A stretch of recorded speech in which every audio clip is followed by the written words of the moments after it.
Iran से लेकर हिंदुस्तान और चीन तक अफरा तफरी मचाने वाले ईरान के विमान W581 ने आखिरकार लैंडिंग कर ली है। ये लैंडिंग हुई है ग्वांगझू में और ये भी एक सुरक्षित लैंडिंग हुई है। इसी के साथ ईरान, पाकिस्तान, हिंदुस्तान और चीन की सुरक्षा एजेंसियों ने राहत की सांस ली है। ईरान के महान एयर ने एक बयान जारी करके बताया है कि विमान तय समय पर ग्वांगझू पहुंच गया है।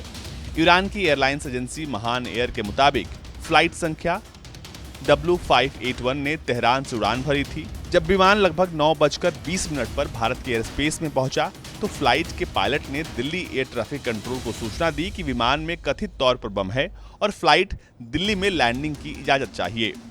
इस मांग को सुनकर दिल्ली एयर ट्रैफिक कंट्रोल तुरंत अलर्ट हो गया। दिल्ली एयर ट्रैफिक कंट्रोल ने इसकी सूचना तुरंत सुरक्षा एजेंसियों और इंडियन एयरफोर्स को दी। सुरक्षा खतरे को भांपते हुए वायुसेना ने इस विमान को दिल्ली में लैंड करने की इजाजत नहीं दी। देखते ही देखते वायुसेना ने जोधपुर एयरबेस से तत्काल सुखोई जेट विमानों को स्क्रैम्बल करने का निर्देश दिया। फ्लाइट रडार 24 की डेटा के अनुसार ये विमान दिल्ली पर लैंड करने की कोशिश कर रहा था और अपने निर्धारित ऊंचाई से नीचे आ रहा था।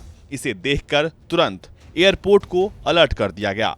सुखोई के 2 विमानों ने आसमान में ही इस विमान को घेर लिया। इस बीच मौके की नजाकत को समझते हुए विमान को जयपुर या चंडीगढ़ में लैंड करने की अनुमति दी गई, लेकिन पायलट ने इन शहरों में लैंड करने से इनकार कर दिया।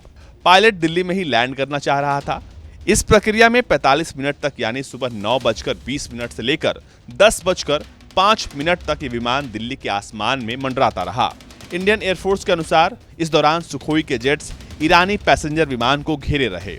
भारत की सुरक्षा एजेंसियां इस विमान को लेकर किसी तरह का खतरा नहीं लेना चाहती थी। आखिरकार ये विमान कुछ देर बाद ग्वांगझू की ओर रवाना हो गया, जिसके बाद इसने सुरक्षित लैंडिंग की और तब जाकर ईरान से लेकर हिंदुस्तान तक की सुरक्षा एजेंसियों ने राहत की सांस ली। ब्यूरो रिपोर्ट, भारत तक।